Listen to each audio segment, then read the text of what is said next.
Good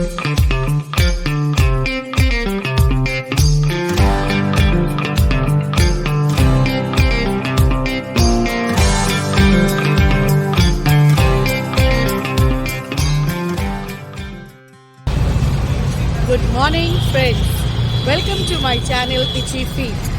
मैं हूं आपकी होस्ट और मैं आज जा रही हूं एक short trip, a day trip with my family. मेरे व्लॉग में आप जो भी ट्रिप देखेंगे वो विद माय फैमिली देखेंगे। और मैं आज जा रही हूं डे ट्रिप के लिए हुगली डिस्ट्रिक्ट हुगली में। हुगली में हम देखेंगे कि वहाँ पे एक हुगली इमामबाड़ा जो कि बहुत हिस्टोरिकल है और है आपका वहाँ पे Bandel church. So let's go and come along with me. मैं आज हूँ इस हाईवे पे और ये है हमारा एजीसी बोस रोड का फ्लाईओवर और हम लेंगे यहाँ से कोना एक्सप्रेसवे, दानकुनी और फिर हम पहुँचेंगे हुगली। सो let's go friend, stay tuned with me. मगर प्लीज़ मेरे चैनल को सब्सक्राइब कीजिए, लाइक कीजिए और शेयर ज़रूर कीजिए। Thank you. सो लेट्स गो। कोलकाता से हुगली जाने के लिए हमें लगेंगे 60 किलोमीटर्स जर्नी है हमारा और ये हम तय करेंगे कम से कम 2.5 से 3 घंटे के अंदर बाई रोड। हाँ, आप हुगली इमामबाड़ा को बाई ट्रेन भी जा सकते हैं। जो लोकल ट्रेन है यहाँ से वो जाता है हुगली इमामबाड़ा और उसका स्टेशन होता है बैंडल स्टेशन, जहाँ पे आप उतर के वहां से बहुत सारे रिक्शाज मिलते हैं जिसे लेके आप हुगली इमामबाड़ा तक पहुंच सकते हैं।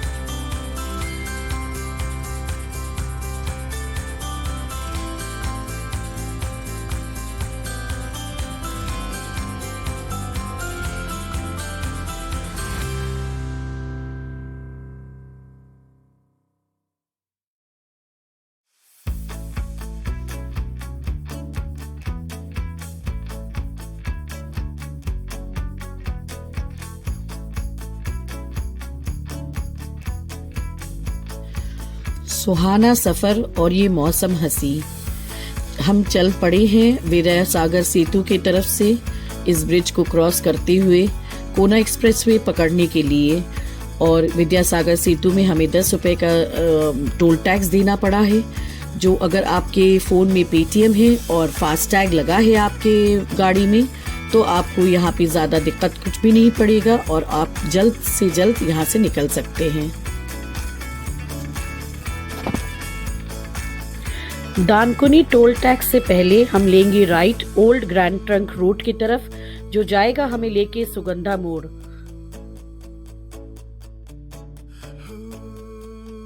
तो चलिए फ्रेंड्स, हम पहुंच चुके हैं सुगंधा मोड़।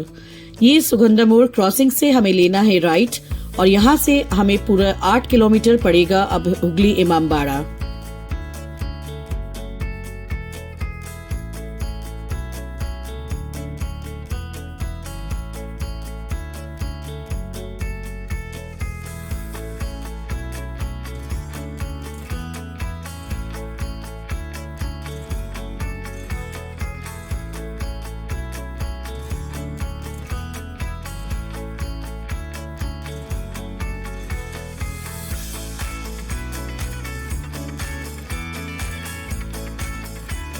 हुगली एक बहुत ही इकोनॉमिकली डेवलप्ड डिस्ट्रिक्ट है वेस्ट बंगाल का, जहाँ पे जूट कल्टीवेशन होता है, जूट इंडस्ट्रीज है और ये जूट का एक बहुत बड़ा ट्रेड हब है।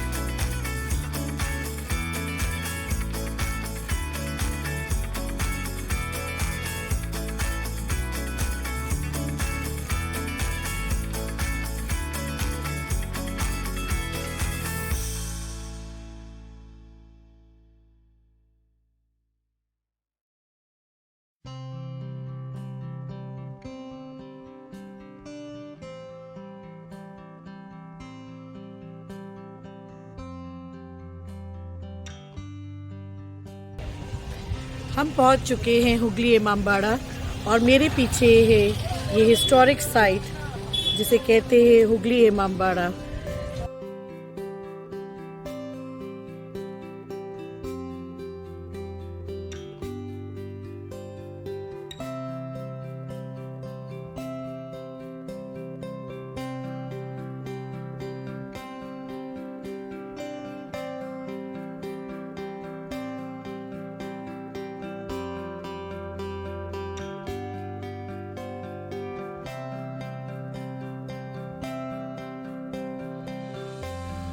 वाओ, हम पहुंच चुके हैं यहाँ के अंदर के कोर्टयार्ड में, जहाँ पे आप देख रहे हैं कि 2 स्टोरीड बिल्डिंग के हिसाब का ये पूरा जगह बना है और लंबे लंबे कॉरिडोर्स है यहाँ पे, जहाँ कई एक रूम्स नजर आ रहे हैं।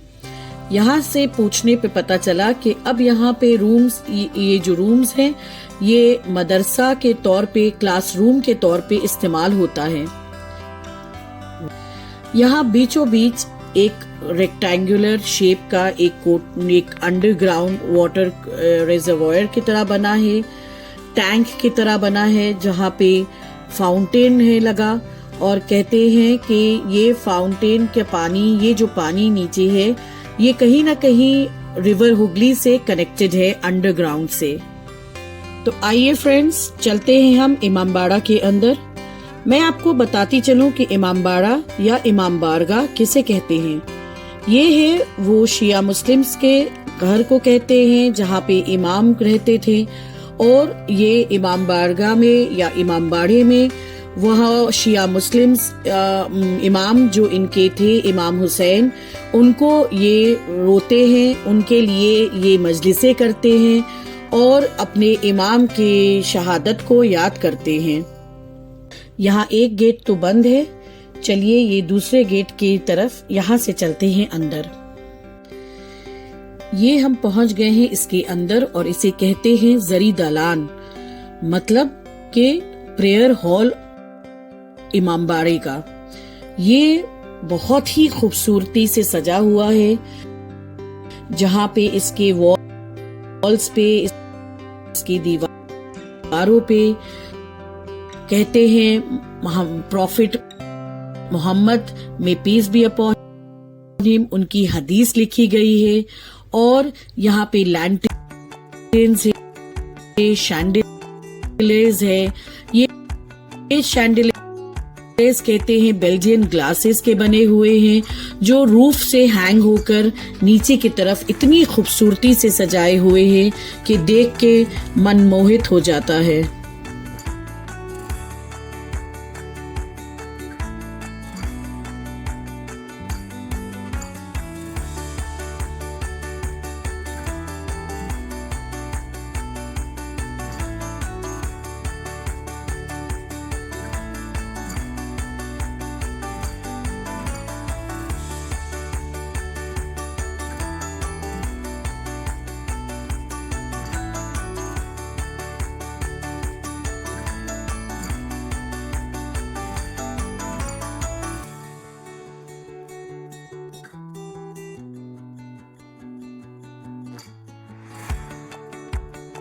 चलिए अब चलते हैं सन क्लॉक की तरफ।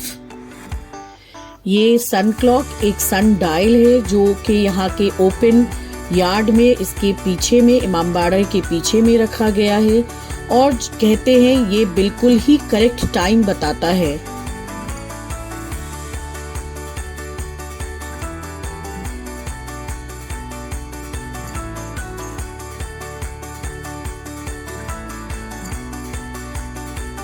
जाता है कि जैसे जैसे सूरज अपने ग्रुप पे आता है, वैसे वैसे इस ये जो मेन ये है पत्थर का बना हुआ, उसका रिफ्लेक्शन, उसकी छाँव पड़ती है, और वैसे वैसे ही टाइम और वक्त का पता चलता रहे।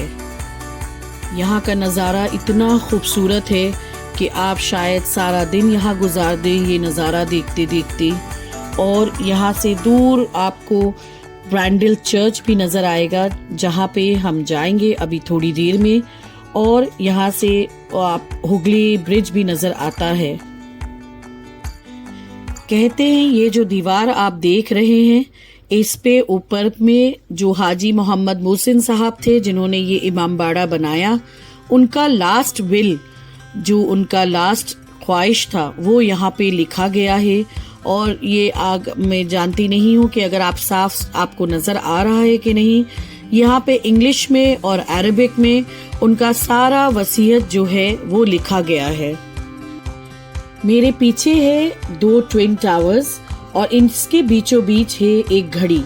कहा जाता है मोहम्मद मोहसिन साहब, जो इस इमाम बारगाह को कंस्ट्रक्शन जिन्होंने करवाया था, वो इसे लंदन से लाए थे और उन्होंने यहाँ पे इसको लाकर स्थापित किया। ये उन लोगों ने बनाया है जिन्होंने बिग बेन बनाया है। ये घर, अब जो टावर आप देख रहे हैं, ये इसकी अप्रॉक्सीमेट हाइट होगी 150 फीट और इसे चढ़ने के लिए चाहिए होता है 152 स्टेप्स। कुछ देर यहाँ इमाम बाड़े में वक्त गुजारने के बाद अब हम निकल पड़े हैं बैंडल चर्च की तरफ।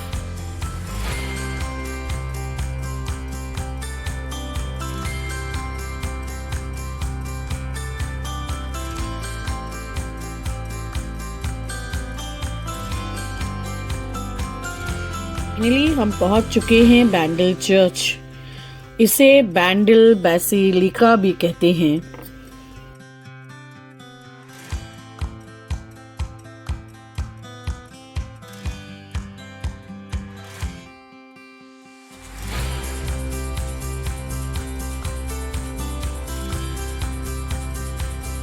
बाहर में टियारास बेच रहे हैं और बहुत ही खूबसूरत टियारास लगा के रखा है इन्होंने।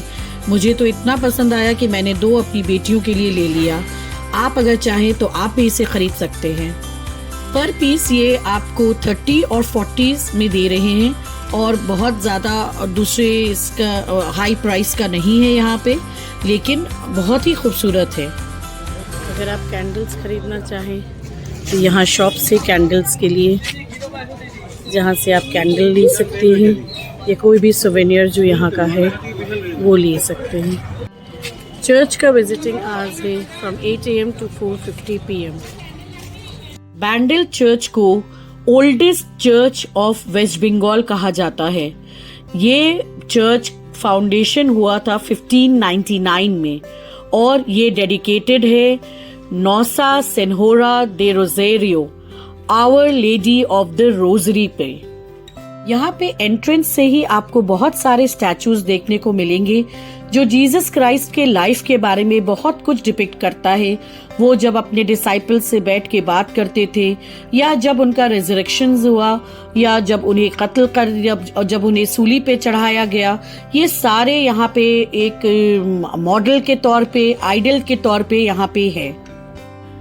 ये चर्च 380 बीघा में बना हुआ है और हर साल नवंबर के महीने में यहाँ बहुत सारे पिलग्रिम्स आते हैं।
चलिए चलते हैं अब हम इसके अंदर की तरफ और देखते हैं इस चर्च की खूबसूरती इसके अंदर से। चलिए मैं आपको बताते चलूं बैंडल चर्च की कुछ हिस्ट्री के बारे में।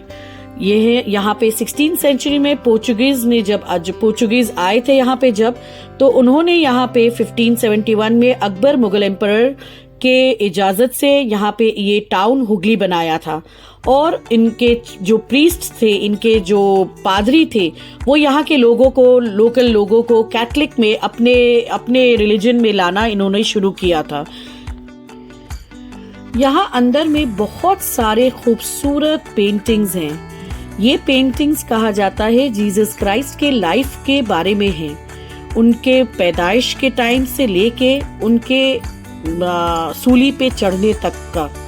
तो ये पेंटिंग्स उनके लाइफ को पूरा डिपिक्ट करता है।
इस शिप का जो मास्ट है वो अभी भी यहाँ पे एक ग्लास इनक्लोजर में रखा हुआ है। चलिए ब्रैंडल चर्च को अब गुड बाय कहते हुए निकल पड़ते हैं अपने घर की तरफ, अपनी मंजिल पर वापस। Well friends, goodbye for now and thank you very much for watching my video. Please do subscribe my channel, like and share it so that मेरा next video जो आए वो आप देख सके और आपको उसका notification मिल पाए. Thank you. Bye bye.